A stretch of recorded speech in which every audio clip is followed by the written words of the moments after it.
एकदम खस्ता कुरकुरीत अशी ही आपली मटरची कचोरी, जी की आपण घरच्या घरीच बनवणार आहोत आणि एक सिक्रेट मसाला वापरून बनवणार आहोत.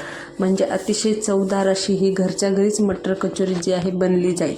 तर इथे जे आहे सर्वात अगोदर मी एक परात घेतलेली आहे, त्यामध्ये 1 वाटी मैदा घातला, त्यानंतर आणखीन 1 वाटी मैदा घातलेला आहे. तर या ठिकाणी मी जे आहे मार्केटसारखी बनवत आहे म्हणून मी मैद्याचा वापर करत आहे. तुम्ही हवं तर गव्हाच्या पिठाचा वापर केला तरी सुद्धा चालेल. त्यानंतर चवीनुसार 1 चमचा मीठ घातलं, 1 चमचा ओवा घातला, छान हातावर क्रश करून घातला. फ्लेवरफुल येईल, पोटासाठी सुद्धा अतिशय गुणकारी आहे. त्यानंतर इथे जे आहे परफेक्ट कचोरीसाठी परफेक्ट मोहन जे आहे खूप गरजेचं आहे. त्यासाठी ते मी जे आहे 6 चमचे तेल घातलेलं आहे. तेल जे आहे नॉर्मल टेम्परेचरचंच घातलेलं आहे आणि तेल घातल्यावर छान असं मिक्स करून घ्यायचं आहे व्यवस्थित. म्हणजे पिठाच्या कणाकणापर्यंत जे आहे आपलं तेल पोहोचलं पाहिजे आणि पिठाला जे आहे परफेक्ट असं मोहन भेटलं पाहिजे. ज्यावेळेस परफेक्ट मोहन भेटतं त्यावेळेस खस्ता कुरकुरीत अशी जी कचोरी आहे तयार होते. आणि या पद्धतीने जे आहे मूठ जे आहे वळली गेली पाहिजे इतकं आपल्याला परफेक्ट जे आहे मोहन घ्यायचं आहे. त्यानंतर अशा प्रकारे मूठ वळली की त्यामध्ये जे आहे कोमट पाणी घालायचं थोडं थोडं आणि मऊसर असं पीठ मळायचं आहे आपल्याला. इथे जे आहे थंड पाण्याचा वापर न करता आपण थोडं कोमट पाण्याचा वापर करूया. म्हणजे त्याने काय होईल, जे आपण तेल घातलेलं आहे ते तेलाचं जे आहे व्यवस्थित बाइंडिंग मिळेल आणि तेल जे आहे छान असं पिठामध्ये मिक्स होईल. त्यामुळे कोमट पाण्याचा वापर करून जे आहे मी ते मऊसर असं पीठ मळून घेणार आहे. आणि ही जी आपण कचोरी बनवत आहोत ती कचोरीसाठी मसालासुद्धा मी घरच्या घरी सांगणार आहे तुम्हाला. आणि शेवटला अशी एक ट्रिक सांगणार आहे ज्याने कचोरी जी आहे 6 ते 7 दिवससुद्धा सहज टिकली जाईल अशी ही कचोरी आहे. तर हे बघा या ठिकाणी जे आहे छान असं मऊसर असं पीठ जे आहे मळून झालेलं आहे. आणि आता पीठ मळून झालेलं आहे. आता आपण याला 10 ते 15 मिनटं जे आहे रेस्ट देऊया. तर यावर झाकण ठेवून जे आहे याला छान पद्धतीने मुरण्यासाठी सोडूया. तोपर्यंत आपण जे आहे स्टफिंगची तयारी करून घेऊया. तर इकडे जे आहे मी 300 ग्रॅम 250 ते 300 ग्रॅम जे आहे मटर घेतलेले आहे. मी रात्री सोलून ठेवलेली होती त्यामुळं इथे जे आहे सोललेले मटर एकदम ताजे घेतलेले आहे. आता थंडीचं सीझन सुरू आहे, हिवाळा सुरू आहे आणि हिरवे मटरसुद्धा मार्केटमध्ये यायला सुरुवात झालेली आहे. त्यामुळं मटर बंद होण्याच्या अगोदरच मटर जे आहे ते याचे बंद होण्याच्या अगोदर आपण ही कचोरी नक्की ट्राय करून घेऊया. तर इकडे जे आहे मटर मी 2 ते 3 पाण्याने जे आहे स्वच्छ धुवून घेतले. त्यानंतर 1 ग्लास यामध्ये पाणी घातलेलं आहे, गॅसवर ठेवले. गॅसची फ्लेम जी आहे लो ठेवायची आहे आणि लो फ्लेमवर जे आहे छान असं पाणी गरम झालं की त्यामध्ये मीठ घातलेलं आहे. तर अर्धा चमचा मीठ घातलेलं. मिठाने काय होईल, थोडेसे शिजले जातील. आपल्याला खूप शिजवायचे नाही आहे, थोडेसे शिजवायचे आहे. आणि त्यानंतर यामध्ये 1 चमचा साखर घातलेली आहे. साखरेने काय होतं, मटरचा जो आहे कलर व्यवस्थित राहतो. खूप वेळेस तक्रार असते की मटरचा कलर गेला किंवा मटर जे आहे असे काळसर पडले किंवा मग चिवट झाले. तर ही जी तक्रार असते ती ह्या साखरेने सगळी संपणार आहे. त्यामुळे 1 चमचा साखर घातली की सगळ्या ट्रिक जे आहे मार्केटवाले हेच करतात. त्यानंतर थोडेसे हलके मटर शिजवून घेतले आणि गाळणीमध्ये गाळून थंड करायला ठेवले. तोपर्यंत इकडे मसाला बनवूया. 2 चमचे धणे घेतले, 1 चमचा जिरा, अर्धा चमचा काळी मिरी आणि 1 चमचा हिरवी जी आहे बडीशोप घेतलेली आहे कच्ची, 1 चमचा कस्तुरी मेथी घेतली. इथे जे आहे स्वच्छ मिक्सरचं जार घेतलं, त्यामध्ये सर्व मसाला काढून घेतला. अर्धा चमचा हिंग घातलं, 2 ते 3 सुक्या लाल मिरच्या घातलेल्या आहेत. असेल तर घाला, नसेल तर स्किप केलं तरीसुद्धा चालेल. त्यानंतर झाकण देऊन जे आहे जाडसर असं दळून घेतलेलं आहे. पल्स मोडवर फिरवून जे आहे अशा प्रकारे जाडसर दळून घेतलेलं आहे. आणि मसाला आता काढून घेऊ. इकडे आपले वाटाणेसुद्धा थंड झालेले होते, ते सुद्धा त्याच मिक्सरच्या जारमध्ये घातले आणि त्यामध्ये 5 ते 6 हिरव्या मिरच्या घातल्या, 2 ते 3 अद्रकचे तुकडे घातले आणि छान ह्यालासुद्धा पल्स मोडवर जे आहे जाडसर दळून घेऊया. खूप अशी बारीक पेस्ट वगैरे नाही करायची, थोडंसं जाडसर दळायचं आहे. आणि हे बघा कलरसुद्धा बॅलन्स राहिलेला आहे. त्यानंतर जाडसरसुद्धा दळून झालेलं आहे आणि छान असं हिरवं स्टफिंग जे आहे दिसत आहे. इकडे कढई ठेवली गॅसवर, त्यामध्ये 1 पळी तेल घातलेलं आहे, 1 चमचा जिरे घातले. जिरे छान तडतडले की आपला जो सिक्रेट मसाला बनवलेला होता तो घालून घेतला आणि छान असा मसाला जो आहे 1 मिनिटभर तेलामध्ये तळून घेऊया. म्हणजे त्याचे जे फ्लेवर आहेत मसाल्याचे छान अशा तेलामध्ये उतरतील आणि मसाल्यालासुद्धा छान पद्धतीने तेल सुटेल. तर इकडे जे आहे 1 मिनिट आपला मसाला जो आहे तळून झालेला आहे. आणि आता यामध्ये आपण 2 चमचे बेसन पीठ घालूया. बेसन पिठाने काय होतं, छान असं बाइंडिंग येतं आणि बेसन पिठाने आपली स्टफिंगसुद्धा एकदम बेस्ट होणार आहे आणि चवीलासुद्धा अतिशय उत्तम असं बेसन पीठ लागतं. बेसन पीठ घातलं तर 2 मिनटं परत एकदा भाजून घेऊया. तर हे बघा, इकडे जे आहे बेसन पीठ व्यवस्थित मिक्स झालेलं आहे मसाल्यांमध्ये आणि कलरसुद्धा हलका हलका बदललेला आहे. छान असा गोल्डन कलर आलेला आहे. त्यानंतर आपलं जे आपण वाटाण्याचं स्टफिंग बनवलेलं होतं, मिश्रण वाटण बनवलेलं होतं ते घालून घेऊया.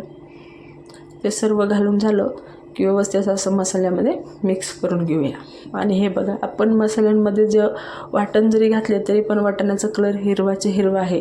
हीच ती ट्रिक आहे मार्केटवाले वापरतात. 1 चमचा साखर घालायची आणि हलके मटर शिजवून घ्यायचे. खूप असे मऊसूद नाही शिजवायचे, हलके हलके शिजवायचे. त्यानंतर परत आपण स्टफिंगमध्ये सुद्धा 1 चमचा साखर घालूया, म्हणजे चवीला छान अशी गोड टेस्टसुद्धा येईल थोडीशी. त्यानंतर परत थोडंसं मीठ घातलेलं आहे. आता लक्ष द्यायचं, मीठ आपण वाटाणे शिजवताना सुद्धा घातलेलं आहे, त्यानंतर पिठातसुद्धा घातलेलं आहे आणि आता स्टफिंगमध्ये सुद्धा घातलेलं आहे. त्यामुळं मिठाची थोडी काळजी घ्यायची, थोडं थोडं घालायचं. व्यवस्थित असं मिक्स करून घेऊया परत. त्यानंतर इथे जे आहे 1 चमचा चाट मसाला घातला. चाट मसाल्याने जे आहे छान अशी टेस्ट येते. तुमच्याकडे चाट मसाला नसेल तर आमचूर पावडर घातली तरीसुद्धा चालेल. परत एकदा व्यवस्थित असं मिक्स केलेलं आहे, म्हणजे सगळे जे मसाले आहेत छान पद्धतीने मिक्स झालेले आहेत आणि कलरसुद्धा आणखीनसुद्धा तसाच्या तसा बॅलन्स आहे. म्हणजे तुम्ही पाहू शकता 1 चमचा साखर किती काम करू शकते. तर इकडे जे आहे आपलं स्टफिंग तयार झालेलं आहे आणि आता आपण हे जे स्टफिंग आहे थंड करण्यासाठी ठेवून देऊया. बाइंडिंग छान आलेलं आहे. कचोरीसुद्धा छान बनणार आहे. ज्यावेळेस बाइंडिंग व्यवस्थित होतं, पीठ व्यवस्थित होतं, त्यावेळेस कचोरी जी आहे आपोआप व्यवस्थित बनली जाते. या 2 गोष्टीचं लक्ष द्यायचं आहे. आणि हो, विसरले मी, थोडंसं पाव चमचा मी काळं मीठसुद्धा घातलेलं होतं, तुम्ही घाला. हे जे सर्व स्टफिंग आहे एका प्लेटमध्ये काढून घेतलं आणि छान असं थंड करून घेऊया. त्यानंतर आपण जे आहे छोटे छोटे बॉलसुद्धा बनवूया. तर इकडे जे आहे स्टफिंग छान पसरवून घेतलेलं आहे आणि यामध्ये काही तुम्हाला अख्ख्या मिरच्या दिसत असतील तर अशा ठेवल्या तरीसुद्धा छानच लागणार आहेत. त्यानंतर थोडं थोडं त्यामधून मिश्रण घ्यायचं आहे आणि अशा प्रकारे जे आहे बॉल्स बनवून घ्यायचे आहे.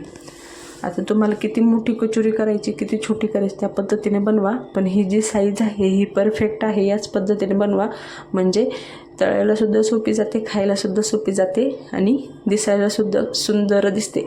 ज्यावेळेस किटी पार्टी असेल किंवा मग मुलांची काही पार्टी असेल किंवा मग गेस्ट येणार असतील तर हा जो ऑप्शन आहे अतिशय बेस्ट ऑप्शन आहे. तर इकडे जे आहे सगळे बॉल्स मी बनवून घेतलेले आहे. तोपर्यंत आपलं पीठसुद्धा छान पद्धतीने भिजलेलं आहे, मुरलेलं आहे. परत एकदा व्यवस्थित असं मिक्स करूया आणि पिठाचं जे टेक्स्चर आहे मी तुम्हाला ते सुद्धा दाखवते की कशा पद्धतीने पीठ तयार झालं पाहिजे. आणि हे बघा, अशा पद्धतीने जे आहे पीठ आपलं तयार झालं पाहिजे. म्हणजे आपण ज्यावेळेस पिठाला खेचतो त्यावेळेस त्यामध्ये जे आहे एक आपण बाइंडिंग म्हणू किंवा मग चिकटपणा म्हणू किंवा मग पिठाचा जो आहे ते म्हणू. तर इकडे जे आहे छोटासा गोळा घेतलेला आहे, हातावर छान पद्धतीने अगोदर गोल करून घेऊया. त्यानंतर त्याची जी आहे वाटी बनवायची आहे. तर हे बघा, मी 2 पद्धतीच्या वाट्या तुम्हाला दाखवणार आहे आज, गोल करून किंवा मग पिठाला थोडंसं ताणूनसुद्धा. तर हे जे आहे ताणून दाखवलेले आहे मी पिठाला आणि अशा पद्धतीने जे आहे थोडं थोडं मी पिठाला ताणवलेलं आहे. त्यानंतर त्यामध्ये आपलं जे स्टफिंगचं बॉल आहे ते ठेवलेलं आहे. हलक्या हाताने प्रेस केलं बॉलला आणि त्यानंतर अशा प्रकारे जे आहे मी लॉक करत आहे. ज्यावेळेस आपण कचोरी भरतो त्यावेळेस लॉक करणं अजिबात विसरायचं नाही किंवा मग हलक्या हाताने लॉक न करता व्यवस्थित असं लॉक करायचं आहे. आणि अशा प्रकारे गोल गोल करत वरचं जे पीठ आलेलं आहे एक्स्ट्रा ते काढून घ्या किंवा मग तिथेच दाबवायचं असेल तिथं दाबवू शकता. त्यानंतर हलक्या हाताने गोल करायचं, थोडी दाबायची आणि अशा पद्धतीने त्यावर जे आहे प्रेस करायचं. म्हणजे काय होतं, आतलं जे स्टफिंग आहे जे आपण कचोरीचे मटरचे बॉल घातलेले आहे ते जे आहे व्यवस्थित सगळीकडे पसरले जातील आणि स्टफिंग जे आहे सगळीकडं खाताना सगळीकडं लागेल, म्हणजे व्यवस्थित टेस्ट येईल. तर हे बघा अशा पद्धतीने कचोरी बनवले. अजून आणखीन एक दाखवते तुम्हाला. तर आणखीन एक पिठाचा छोटासा गोळा घेतला, हातावर छान गोल करून घेतला. अशा पद्धतीने वाटी बनवत आहे. आणि हे बघा या अशा पद्धतीने वाटी बनवलेली आहे. ती मगाशी जी आहे पीठ ताणून बनवलेली होती आणि ही जी आहे सहज अशा हलक्या हाताने बनवलेली आहे. परत एकदा जे आहे स्टफिंगचं बॉल ठेवलं, छान पद्धतीने प्रेस केलं आणि अशा पद्धतीने जे आहे मी लॉक करत आहे.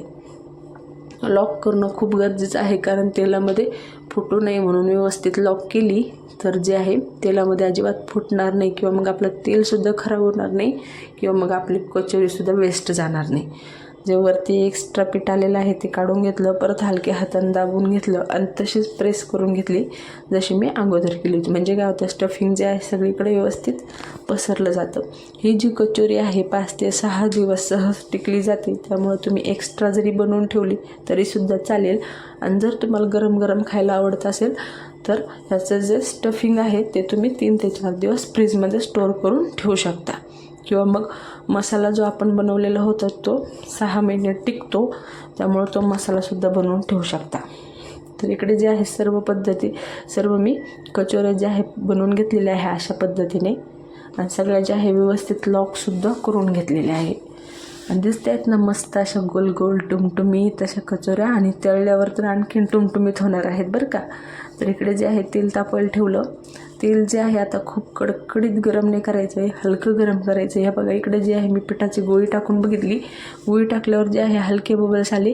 इतकंच आपल्याला तेल जे आहे गरम करायचं आहे. आता जितक्या बसतील तितक्या कचोऱ्या आपण तेलामध्ये सोडूया. इकडे मी 3च सोडलेले आहे, कारण थोडीशी आजूबाजून जागा राहू देऊया, कारण आपली कचोरी जी आहे फुगणार आहे. आता कचोऱ्या टाकल्या अजिबात हलवायचं नाही, कारण थोडंसं जे आहे आपोआप ती तळता वरती येते. वरती आल्यावर छोट्या चमच्याने जे आहे थोडीशी खालीवर करून घेतली. तळताना थोडी सावधगिरी बाळगायची आणि त्यानंतर मोठा चमचा घालून जे आहे छान असं खालीवर करत गोल्डन सोनेरी रंगाची जी आहे तळून घ्यायची. आणि तळताना जी आहे गॅसची फ्लेम जी आहे लो टू मिडियम ठेवायची, मिडियम टू हाय ठेवायची नाही. नाहीतर काय होतं, वरच्या वर तळली जाईल आणि आतून कच्ची राहील. मग तो खस्तापणा, तो कुरकुरीतपणा अजिबात येणार नाही. आणि मग तुम्ही म्हणता का माझी कचोरी अशी झाली नाही, तर त्याचं